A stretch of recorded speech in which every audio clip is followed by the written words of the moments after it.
Hello everyone and welcome back to the channel. It's going to be a very quick video today.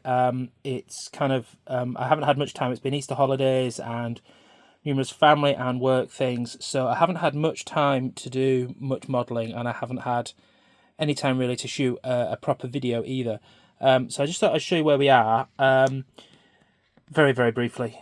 So yeah, as you can see, models all assembled. The truck, which was in pieces last time and not painted fully, is now been painted and weathered to the same extent as the Loco. So it's had all the rivets and the edges and things dry brushed with the London grey in the same way as the Loco. You can see now the rivets on the well tank under the footplate here are kind of all the same, and that's nice and done. So that's the Loco essentially together.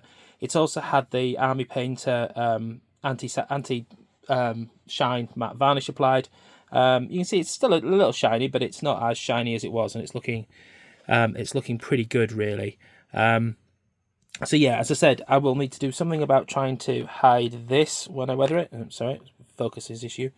It's because I'm on my phone instead of the normal camera. Yeah, but that's okay. I will try and dull that down. As I say, I might go in and the red buffer beam that's hiding at the back of the main buffer beam, I might go in and paint that with that black again. But all in all, it's come together really nicely. I'm really happy with it. The one thing I did do, as well as painting, I fitted the hook. So there you go, you can see the hook. That was just another white metal casting, and it just slots straight into the N-gauge coupling on the wagon.